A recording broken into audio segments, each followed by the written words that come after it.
तो जियो financial services का business अभी इंडिया में शुरू नहीं हुआ है, लेकिन इसके बावजूद भी इन्वेस्टर्स का इंटरेस्ट जियो फाइनेंशियल सर्विसेज में इतना ज्यादा इसीलिए है क्योंकि बहुत सारे इन्वेस्टर्स को यह लगता है कि जियो फाइनेंशियल सर्विसेज जो है वो फाइनेंशियल सेक्टर को डिसरप्ट करने वाला है, जिस तरीके से उन्होंने टेलीकॉम सेक्टर को डिसरप्ट किया था। और अभी जियो फाइनेंशियल सर्विसेज जो अलग अलग फाइनेंशियल सर्विसेज और प्रोडक्ट से लेके आ रहा है, उसके लिए वो एक प्रूवन बिजनेस मॉडल को फॉलो कर रहा है, जिसको ऑलरेडी सालों पहले चाइना में अलीपे, जो कि आज के टाइम में एंट ग्रुप है, उसने सक्सेसफुली इंप्लीमेंट करके चाइना का बिगेस्ट फाइनेंशियल सर्विस कंपनी बन गया था। So just to give you an idea, Alipay, जिसको आज के टाइम में एंट ग्रुप बुलाया जाता है, उसने क्या किया था? उसने अपने पेरेंट कंपनी के नेटवर्क और यूजर बेस को लेवरेज किया था, क्योंकि अलीबाबा के जो ई कॉमर्स प्लेटफॉर्म्स है वहां पर करोड़ों यूजर्स रजिस्टर्ड है, करोड़ों यूजर्स वहां पर शॉपिंग करते हैं और उनके पास करोड़ों यूजर्स के ट्रांजैक्शन डेटा है और उनके बाइंग पैटर्न और स्पेंडिंग हैबिट्स है। और इसी डेटा को यूटिलाइज करके अलीपे ने जो छोटे स्मॉल बिजनेस ओनर्स है और जो मर्चेंट्स है और जो माइक्रो कॉर्पोरेशंस है एंड फाइनली जो एंड यूजर्स है, उनको अपने सर्विसेज और प्रोडक्ट्स बेचे। और ये काम अलीपे बहुत सस्ते कॉस्ट पे कर पाया था। और अलीपे ने जो करोड़ों यूजर्स को रीच किया था और उन्हें अपने प्रोडक्ट्स एंड सर्विसेज बेचा था, वही अगर चाइना के जो एस्टैब्लिश्ड ट्रेडिशनल फाइनेंशियल कंपनीज है, अगर वो करने जाते तो उन्हें इतना ज्यादा पैसा स्पेंड करना पड़ता कि वो पोटेंशियली लॉसेस में चले जाते। और यही था अलीपे का कॉम्पिटिटिव एडवांटेज, जिसकी मदद से वो चाइना का बिगेस्ट फाइनेंशियल सर्विस कंपनी बन गया। और अभी यही एग्जैक्ट बिजनेस स्ट्रेटेजी जियो फाइनेंशियल सर्विसेज भी इंप्लीमेंट करना चाहता है, जहां पर वो रिलायंस का जो इकोसिस्टम नेटवर्क है उसको लेवरेज करना चाहता है, जिसमें 18,000 से ज्यादा स्टोर्स है, 448 मिलियन से ज्यादा मोबाइल और फिक्स्ड लाइन सब्सक्राइबर्स है, 249 मिलियन रजिस्टर्ड रिटेल आउटलेट के कस्टमर्स है और इनके सारे स्टोर्स में 780 मिलियन से ज्यादा फुटफॉल्स है, 3 मिलियन से ज्यादा मर्चेंट पार्टनर्स है और 250,000 से ज्यादा माइक्रो एंटरप्राइजेस है। और अभी जियो फाइनेंशियल सर्विसेज को ये जो रेडीमेड कस्टमर बेस मिल रहा है, उसी कस्टमर बेस को अगर कोई traditional financial services company acquire करना चाहता है तो उसको हजारों करोड़ों रुपए स्पेंड करने पड़ सकते हैं, जिसकी वजह से ये जो रेडीमेड कस्टमर बेस जियो फाइनेंशियल सर्विसेज को मिल रहा है वो उसका सबसे बड़ा कॉम्पिटिटिव एडवांटेज है। और इसी रीजन की वजह से बहुत लोग ये बताते हैं कि Jio financial services financial service industry को डिसरप्ट करने का केपेबल है। लेकिन अभी जियो फाइनेंशियल सर्विसेज के सामने एक बहुत बड़ा कॉम्पिटिशन आ गया है, क्योंकि जिस टाइम अलीपे ने अपने बिजनेस स्ट्रेटेजी के जरिए चाइना के फाइनेंशियल सर्विस इंडस्ट्री को डिसरप्ट किया था, उस टाइम चाइना में एस्टैब्लिश्ड फिनटेक कंपनीज नहीं थे जिनके पास लार्जर कस्टमर बेस या ट्रांजैक्शन डेटा हो। तो इसीलिए अलीपे को चाइना में एक ऑटोमेटिक अनफेयर एडवांटेज मिल गया था। लेकिन आज के टाइम में अगर आप भारत में देखेंगे तो जियो फाइनेंशियल सर्विसेज के अगेंस्ट न्यू जनरेशन कंपनीज खड़े हैं, जिसके पास भी वही लेवरेज है जो जियो फाइनेंशियल सर्विसेज के पास है। और ये न्यू जनरेशन फिनटेक कंपनीज भी इंडस्ट्री को डिसरप्ट करने के केपेबल है। बट हाँ, यहाँ पर कुछ लोग ये पूछ सकते हैं कि सर, रिलायंस के पास तो बहुत पैसा है, वो पैसों के दम पे किसी भी कंपटीशन को इजीली मार्केट से बाहर कर सकता है। I agree with this. लेकिन ये जो न्यू जनरेशन कंपनीज है, इनके पास भी बहुत पैसा है, क्योंकि इन न्यू जनरेशन फिनटेक कंपनीज के जो पेरेंट कंपनीज है वो भी रिलायंस की तरह मार्केट लीडर्स है। और अभी ये न्यू जनरेशन फिनटेक कंपनीज उन्हीं फाइनेंशियल सर्विसेज और प्रोडक्ट मार्केट में आना चाहता है, जिसमें अभी जियो फाइनेंशियल सर्विसेज एक बड़े पैमाने पे एंटर करने की कोशिश करेगा। तो जो अनफेयर एडवांटेज अलीपे को चाइना में मिला था, वही अनफेयर एडवांटेज अभी जियो फाइनेंशियल सर्विसेज के पास भी है, जो ट्रेडिशनल फाइनेंशियल कंपनीज के पास नहीं है। लेकिन अभी ये जो न्यू जनरेशन फिनटेक कंपनीज है, अगर इनके पास भी वही अनफेयर एडवांटेज है जो जियो फाइनेंशियल सर्विसेज के पास है, तो बहुत लोगों के माइंड में यह सवाल आ सकता है कि फाइनेंशियल सर्विस इंडस्ट्री को डिसरप्ट करने का जो एक्सपेक्टेशन है जो जियो फाइनेंशियल सर्विसेज से किया जा रहा है, क्या आज के टाइम में वो एक्सपेक्टेशन रियलिस्टिक है? क्या जियो फाइनेंशियल सर्विसेज ऐसे न्यू जनरेशन फिनटेक कंपनीज के अगेंस्ट इफेक्टिवली कंपीट कर पाएगा या नहीं कर पाएगा? और इस मैसिव कंपटीशन के बाद भी क्या जियो फाइनेंशियल सर्विसेज सच में अपने प्रोमिसेस को डिलीवर कर पाएगा या नहीं कर पाएगा? एंड फाइनली, ये जो न्यू जनरेशन फिनटेक कंपनीज है जो जियो फाइनेंशियल सर्विसेज के अगेंस्ट कंपीट करेंगे, ये कौन है, इसके बारे में अभी हम डिटेल में समझने की कोशिश करेंगे। लेकिन इससे पहले कि हम आगे बढ़े, ऐसे क्वालिटी कंटेंट के बदले अगर आप मुझे और मेरी टीम को अप्रिशिएट करना चाहते हैं तो ये जो वीडियो के ऊपर लाइक बटन है, इसे प्रेस करके आप वीडियो को लाइक कर सकते हैं। और रेगुलर अपडेट्स के लिए आप हमारे फ्री टेलीग्राम चैनल भी ज्वाइन कर सकते हैं। और भी डिस्कशन को आगे बढ़ाते हैं और सबसे पहले ये जो न्यू जेन फिनटेक कंपनीज है इनके बारे में डिस्कस करते हैं। तो ये जो न्यू जेन फिनटेक कंपनीज है, इनके पास एक बहुत बड़ा कस्टमर बेस है और इनके प्लेटफॉर्म्स पे huge number of financial transactions होते हैं, यानी इनके पास लोगों का ट्रांजैक्शन डेटा है। And more over, in companies को लोग ट्रस्ट भी करते हैं और अगर लोगों को और कस्टमर्स को किसी कंपनी पे भरोसा है तो वो ऐसे कंपनीज के जो नए प्रोडक्ट्स एंड सर्विसेज है उसको इजीली एक्सेप्ट भी करते हैं। एंड मोस्ट इंपॉर्टेंटली, आज के टाइम में ये कंपनीज फाइनेंशियल सेक्टर के की प्लेयर्स और इंपॉर्टेंट प्लेयर्स बन चुके हैं और ये की प्लेयर्स है फोन पे और गूगल पे। एंड ऑफ कोर्स इस स्पेस में ऐसे बहुत सारे कंपनीज हैं, लेकिन फोन पे और गूगल पे इंडिया के पास स्ट्रॉन्ग पेरेंट कंपनी का बैकिंग इंटरेस्टिंग है। और ये कंपनीज इतना इंपॉर्टेंट क्यों है और ये जियो फाइनेंशियल सर्विसेज के साथ क्यों कंपीट कर पाते हैं? तो देखिए, इंडिया में जो भी यूपीआई के ट्रांजैक्शंस होते हैं उसमें 96% of the UPI transactions phone पे, गूगल पे और पेटीएम करता है, जहां पर फोन पे 46.4% ऑफ द ट्रांजैक्शंस को प्रोसेस करता है, गूगल पे 34.8% और Paytm around 14.7% of the transactions को प्रोसेस करता है। और यूपीआई एक ऐसा पेमेंट सर्विस है जहां पर नंबर ऑफ यूजर्स हर दिन बढ़ते ही जा रहे हैं और जो कस्टमर्स है वो credit card, debit card, net banking ऐसे सर्विसेज को छोड़ के यूपीआई को यूज करना ज्यादा पसंद करते हैं, क्योंकि ये यूज करना बहुत आसान है और सेफ्टी के मामले में इसने अपने आप को बहुत सॉलिडली एस्टैब्लिश किया है, जिसकी वजह से लोग इसके ऊपर बहुत ज्यादा भरोसा भी करते हैं। और भारत सरकार भी यूपीआई को प्रमोट करता है, क्योंकि आज की टाइम में ये हमारे फाइनेंशियल इंडस्ट्री का एक तरीके का बैकबोन बन चुका है। यानी इन सिंपल वर्ड्स, आगे आने वाले टाइम में भी यूपीआई के जो नंबर ऑफ यूजर्स है वो बढ़ते ही जाएंगे और जितना नंबर ऑफ यूपीआई यूजर्स बढ़ेंगे उतना ही ज्यादा कस्टमर्स और कस्टमर्स के ट्रांजैक्शन डेटा गूगल पे, फोन पे जैसे कंपनीज को मिलता रहेगा। यानी जो एडवांटेज रिलायंस के इकोसिस्टम से जियो फाइनेंशियल सर्विसेज को मिल रहा है, ऐसा ही एक अनफेयर कॉम्पिटेटिव एडवांटेज गूगल पे और फोन पे जैसे कंपनीज को भी मिल रहा है, क्योंकि इन्हें एग्जैक्टली ये पता है कि कौन कितना स्पेंड कर रहा है, कहां पर स्पेंड कर रहा है, कौन सा बिजनेस कितना यूपीआई से कमा रहा है, कौन से सीजन में उसको ज्यादा सेल्स होते हैं, कौन से सीजन में कम सेल्स होते हैं, कब इन्वेंटरी ज्यादा चाहिए होता है, कब इन्वेंटरी कम चाहिए होता है, ऐसा तमाम एनालिटिक्स इनके पास है। तो अभी यहाँ पर कुछ लोग ये बोल सकते हैं कि सर ये जो यूपीआई के ट्रांजैक्शंस होते हैं या स्मॉल टिकट ट्रांजैक्शंस है, जो बेसिकली स्मॉल, मीडियम और माइक्रो एंटरप्राइजेस या छोटे कंपनीज में इस्तेमाल किया जाता है एंड ऑफ कोर्स ऐसे कंपनीज पे स्पेंड करने वाले एंड यूजर्स का डेटा है। तो इसकी मदद से कैसे ये कंपनीज जियो फाइनेंशियल सर्विसेज को टक्कर दे सकते हैं? तो यहाँ पर देखिए, इन कंपनीज के पास ये जो छोटे बिजनेसेस का ट्रांजैक्शन डेटा है या बिजनेस डेटा है या स्पेंडिंग डेटा है और कस्टमर डेटा है, यही इनका सबसे बड़ा की स्ट्रेंथ है। और ऐसा क्यों है? क्योंकि अगर आप जियो फाइनेंशियल सर्विसेज और ये जो न्यू जनरेशन फिनटेक कंपनीज में कॉमन फैक्टर्स देखेंगे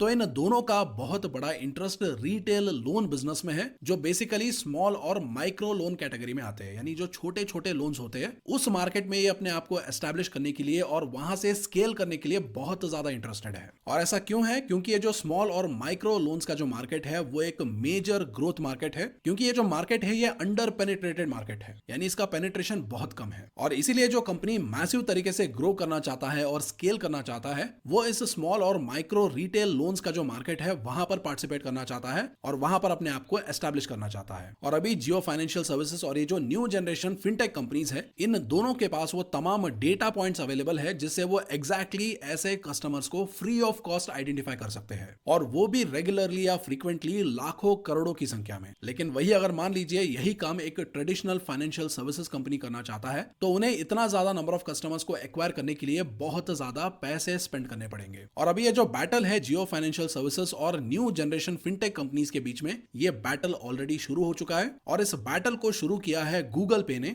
जहां पर गूगल पे ने जियो फाइनेंशियल सर्विसेज का जो सबसे अट्रैक्टिव मार्केट था रिटेल लोन का, उस मार्केट में उन्होंने अपने सर्विसेज लॉन्च कर दिया है, जहां पर गूगल पे अपने ऐप के जरिए सैशे लोन्स को प्रोवाइड करेगा जो देश के छोटे बिजनेसेस है या स्मॉल बिजनेसेस है उनकी मदद करेगा। तो अभी यहाँ पर कुछ लोगों के माइंड में सवाल आ सकता है कि सर ये जो जियो फाइनेंशियल सर्विसेज है और ये जो न्यू जनरेशन फिनटेक कंपनीज है, ये सारे छोटे बिजनेसेस के पीछे क्यों पड़े हैं? क्योंकि ये सारे कंपनीज बड़े बिजनेसेस को ही एज अ कस्टमर्स एक्वायर करने के केपेबल है। तो देखिए, इसके पीछे कुछ रीजंस भी है, क्योंकि अगर जियो फाइनेंशियल सर्विसेज और ये फिनटेक कंपनीज बड़े बिजनेसेस को एज अ कस्टमर्स एक्वायर करने जाएंगे तो ये उनके लिए बहुत ज्यादा एक्सपेंसिव बन जाएगा, क्योंकि ये जो बड़े कस्टमर्स है ये ऑलरेडी कुछ एस्टैब्लिश्ड प्लेयर्स के कस्टमर्स है जो इन्हें ये सर्विसेज प्रोवाइड करता है। और अभी अगर किसी एस्टैब्लिश्ड प्लेयर से कस्टमर्स को छीनना है तो उसके लिए पैसा लगेगा और वहां पर पैसा बहुत ज्यादा स्पेंड करना पड़ेगा। और इसीलिए ये कंपनीज क्या कर रहे हैं, ये ऐसे कस्टमर्स को ढूंढ रहे हैं जिन्हें अभी कोई सर्विस प्रोवाइड नहीं कर रहा है। और इन्हें कोई सर्विस प्रोवाइड नहीं कर रहा है ये इन्हें कैसे पता चल रहा है? क्योंकि इनके पास यूजर और ट्रांजैक्शन डेटा है, जिससे सस्ते दाम पे या बिल्कुल फ्री ऑफ कॉस्ट ऐसे कस्टमर्स को रीच कर सकते हैं। और उसके साथ साथ ये जो बड़े बिजनेसेस का मार्केट है ये ऑलरेडी सैचुरेटेड है, और उसके साथ साथ ये बहुत ही छोटा मार्केट भी है। लेकिन वही ये जो स्मॉल बिजनेसेस का मार्केट है ये हाई ग्रोथ मार्केट है, जहां पर एक्सपोनेंशियल ग्रोथ अपॉर्चुनिटीज अवेलेबल है। क्योंकि अगर किसी शहर में एक बड़ा बिजनेस है तो उसके कंपैरिजन में वहां पर लाखों छोटे बिजनेसेस हो सकते हैं, और लाखों की संख्या में अगर ऐसे छोटे बिजनेसेस इनके कस्टमर्स बनते हैं तो वहां पर इनका ग्रोथ एक्सपोनेंशियल हो सकता है। और उसके साथ साथ जैसा कि हमने डिस्कस किया था, इन कंपनीज के पास डेटा है ऐसे कस्टमर्स को आइडेंटिफाई करने के लिए, जिससे ये ऐसे छोटे बिजनेसेस को बहुत ही चीप या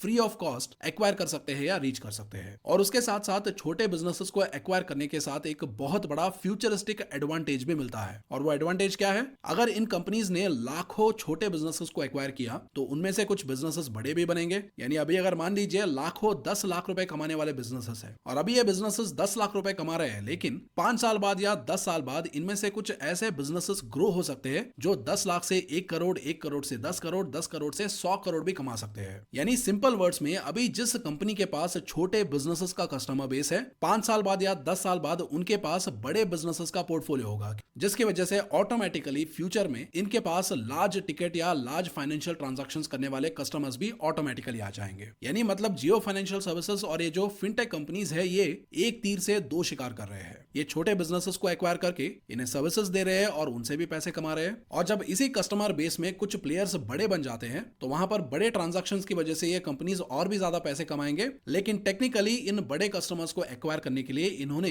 बड़ा पैसा स्पेंड नहीं किया है। यानी सिंपल वर्ड्स में अगर वो बिजनेस जब छोटा है तब एक्वायर करेंगे तो ऑटोमेटिकली उनका फ्यूचर ग्रोथ भी सिक्योर हो जाता है। और इसी 10 साल का जो आगे का सोच है उसकी वजह से ही जियो फाइनेंशियल सर्विसेज और फिनटेक कंपनीज छोटे बिजनेसेस के कस्टमर्स को एक्वायर करने में इतना ज्यादा इंटरेस्टेड है, जहां पर वो step by step in companies के लिए फाइनेंशियल सर्विस इंफ्रास्ट्रक्चर बिल्ड करेंगे, इन्हें सर्विस प्रोवाइड करेंगे, केटर करेंगे और इन्हें ग्रो होने में मदद करेंगे। और फाइनेंशियल सर्विस इंडस्ट्री में यह बोला जाता है कि अगर आपने किसी कस्टमर के साथ एक लॉन्ग टर्म रिलेशनशिप बिल्ड कर दिया एंड मोस्ट इंपॉर्टेंटली उनके ट्रस्ट को हासिल कर लिया, तो उसके बाद इस कंपनी को छोड़ के कस्टमर्स किसी दूसरे कंपनी के पास जाए उसका चांसेस बहुत ही कम हो जाता है। तो अभी ये जो पूरा गेम है छोटे बिजनेसेस के लिए फाइनेंशियल सर्विस इंफ्रास्ट्रक्चर बिल्ड करना, उसमें ऑलरेडी गूगल ने पहला कदम ले लिया है। और पहले कदम में गूगल ये जो मर्चेंट्स या छोटे बिजनेसेस के प्रॉब्लम्स होते हैं उसको एड्रेस कर रहा है, जहां पर स्मॉल बिजनेसमैन को ये जो छोटे लोन्स चाहिए होते हैं उसको सबसे पहले ये एड्रेस करना चाहता है, जिसके लिए उन्होंने सैशे लोन्स को लॉन्च किया है। और ये जो लाखों छोटे बिजनेसमैन हैं इनको ये फैसिलिटी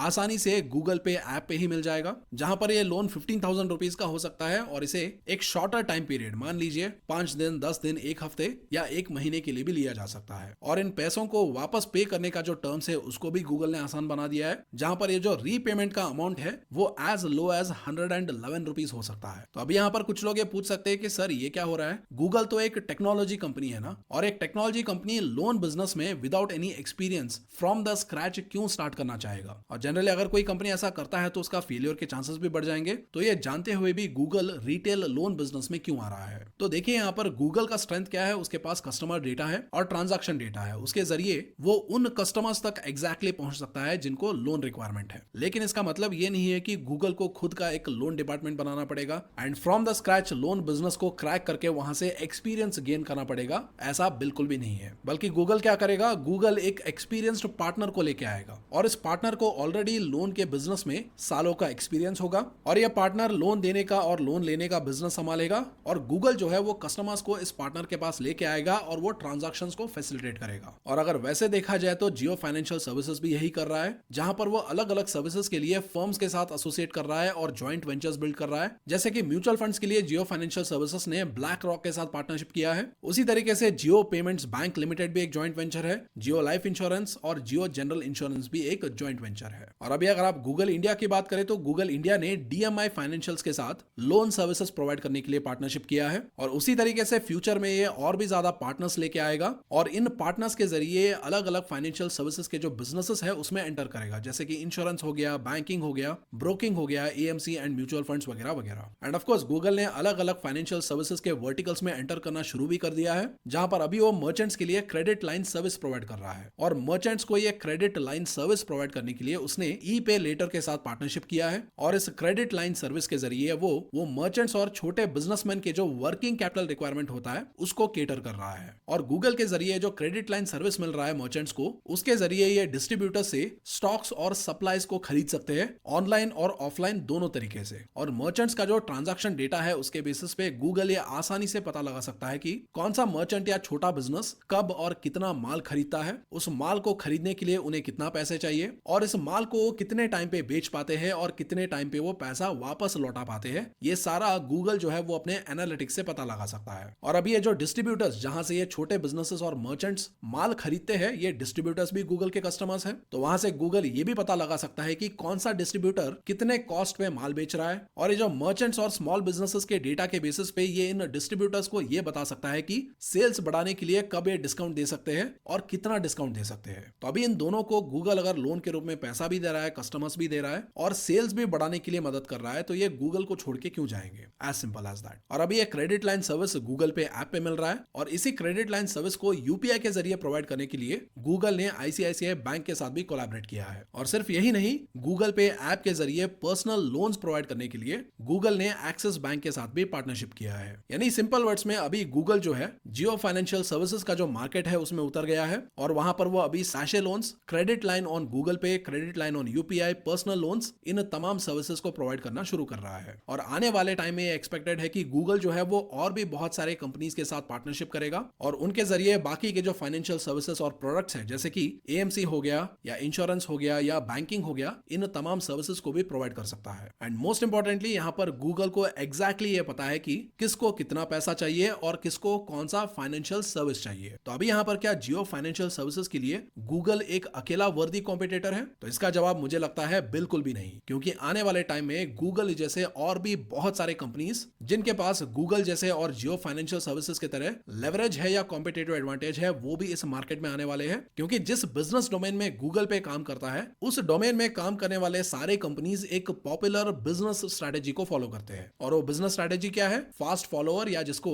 इमिटेटिव इनोवेशन या इमिटेटिव प्रोडक्ट डेवलपमेंट भी बोला जाता है। जहां पर मान लीजिए उस डोमेन में काम करने वाला कोई टॉप कंपनी किसी नए प्रोडक्ट को या सर्विस को लॉन्च करता है तो जितना जल्दी हो सकता है उतना जल्दी ये जो बाकी के सारे कंपनीज हैं जो उस डोमेन में काम करते हैं वो भी उसी तरीके के आइडेंटिकल प्रोडक्ट्स या सर्विसेज को डेवलप करते हैं और लॉन्च कर देते हैं। और इस डोमेन के कुछ एग्जांपल्स हो सकते हैं आईटी सेक्टर, जहां पर अगर मान लीजिए इन्फोसिस ने अगर कोई नया सर्विस लॉन्च किया तो एसएप यानी एज सुन एज पॉसिबल जो बाकी के बड़े कंपनीज हैं जैसे कि टीसीएस है, विप्रो है या एचसीएल है, वो भी इसी तरीके के आइडेंटिकल सर्विस को लॉन्च कर देते हैं। और एफएमसीजी में आपने देखा होगा डाबर और पतंजलि दोनों एक दूसरे के प्रोडक्ट्स को कुछ माइनर चेंजेस और पैकेजिंग चेंजेस के साथ जितना जल्दी हो सकता है उतना जल्दी लॉन्च कर देते हैं। उसी तरीके से गूगल पे, फोन पे, पेटीएम, क्रेड, ये सारे कंपनीज भी काम करते हैं। जहां पर पेटीएम ने मोबाइल रिचार्ज लॉन्च किया तो बाकी सारे कंपनीज ने भी लॉन्च कर दिया। फोन पे ने अगर ऑटोमेटिक बिल पेमेंट्स को लॉन्च कर दिया तो बाकी सारे एप्स ने भी कर दिया। और इसी रीजन की वजह से जो बाकी के जो फिनटेक कंपनीज है वो बहुत जल्द गूगल पे को फॉलो करेंगे और वो भी फाइनेंशियल सर्विस इंडस्ट्री में वन बाय वन अपने सर्विसेज लॉन्च करना शुरू कर सकते हैं। जैसे कि वो स्मॉल एंड माइक्रो लोन्स में आ सकते हैं, personal loans, credit line, insurance, banking, broking, AMC, mutual funds, ऐसे जो तमाम फाइनेंशियल सेक्टर के वर्टिकल्स है वहां पर आगे आने वाले टाइम में ये सारे कंपनीज अपना प्रेजेंस एस्टैब्लिश कर सकते हैं। क्योंकि इन सब के पास भी कस्टमर डेटा है और ट्रांजैक्शन डेटा है और इन सबको भी एग्जैक्टली ये पता है कि कौन से कस्टमर को क्या चाहिए और कब चाहिए।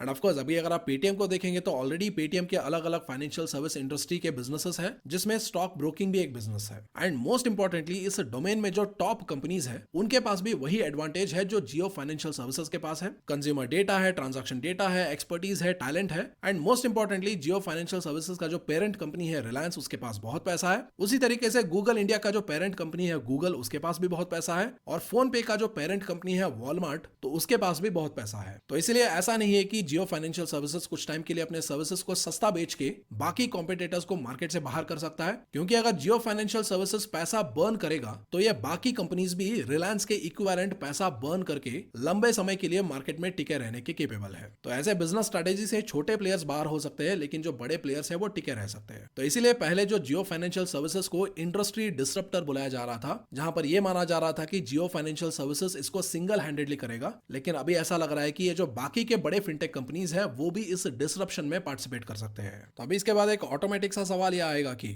अगर इतना ज्यादा और इतने बड़े बड़े कॉम्पिटिटर्स इस फील्ड में आने वाले हैं तो क्या इसका एक बहुत ड्रास्टिक इंपैक्ट जियो फाइनेंशियल सर्विसेज के ऊपर पड़ सकता है? तो अभी देखिए इसका सिंपल जवाब ये है कि अगर मार्केट छोटा होता और अगर छोटे मार्केट में बहुत सारे प्लेयर्स एक दूसरे के साथ कंपीट करने की कोशिश करते तो वहां पर डेफिनेटली इसका एक बहुत ड्रास्टिक इंपैक्ट पड़ता। लेकिन प्रेजेंटली अगर आप देखें तो जो फाइनेंशियल सेक्टर इंडस्ट्री है वो बहुत बड़ा मार्केट है और इंडिया में वो लार्जली अनपेनिट्रेटेड है। और इसी बात को बजाज फिनसर्व के सीएमडी संजीव बजाज भी बोलते हैं और वो ये बोलते हैं कि the market is large enough even after being present in 4000 cities with assets close to 3 lakh crores, we still have less than 2% share in India's credit market। यानी अभी अगर बजाज फाइनेंशियल सर्विसेज जैसे 10 कंपनी और भी आ जाएंगे तब भी इस बड़े मार्केट को केटर करने के लिए ये सारे कंपनीज कम पड़ेंगे। ये मार्केट उतना बड़ा है। बट हैविंग सेड दैट ऐसा भी नहीं है कि इस मार्केट में एस्टैब्लिश होना बहुत आसान है और आसान तरीके से हो पाएगा, बिल्कुल भी नहीं। क्योंकि ये जो न्यू जेन फिनटेक कंपनीज है उनके साथ साथ जो ट्रेडिशनल फाइनेंशियल सेक्टर के कंपनीज है वो भी फाइट बैक करने के लिए प्रिपेयर कर रहे हैं। क्योंकि अगर मार्केट बहुत बड़ा है तो इसका मतलब ये नहीं है कि वहां पर काम करने वाला हर कोई कंपनी ग्रो करेगा, सिर्फ वही कंपनीज ग्रो करेंगे जो केपेबल है। और इसलिए जो ट्रेडिशनल फाइनेंशियल सेक्टर के कंपनी कंपनीज है वो भी अपने आप को अपग्रेड कर रहे हैं ताकि वो जियो और ये जो न्यू जेन फिनटेक कंपनीज है उनके बराबरी के साथ केपेबल बन पाए। और इसीलिए अगर आप देखें तो बजाज फाइनेंशियल सर्विसेज भी around 10,000 crore rupees fund raising plan कर रहा है। तो प्रेजेंटली देखिए इंडिया में मार्केट तो बहुत बड़ा है, लेकिन एज ए इन्वेस्टर हमें ये देखना बहुत ज्यादा जरूरी है कि इस बड़े मार्केट में कौन जल्दी एस्टैब्लिश होता है और कौन ज्यादा ग्रो होता है, क्योंकि इन्वेस्टर्स को वहीं पर वैल्यू मिलेगा जहां पर कोई कंपनी बाकी कंपनीज के कंपैरिजन में तेजी से ग्रो करेगा। एंड ऑफ कोर्स आपके ओपिनियन में आपको क्या लगता है कि क्या Jio financial services financial service industry को भी उसी तरीके से डिसरप्ट कर पाएगा जिस तरीके से उसने टेलीकॉम सेक्टर को डिसरप्ट किया था, या आज के टाइम में जिस तरीके का कंपटीशन है वहां पर ऐसा डिसरप्शन मुश्किल है या नहीं हो पाएगा? जो भी आपको लगता है वो आप कमेंट सेक्शन में लिख सकते हैं। एंड होप आज का केस स्टडी आपको पसंद आया होगा। तो चलिए मैं आपसे मिलता हूं अगले वीडियो में, तब तक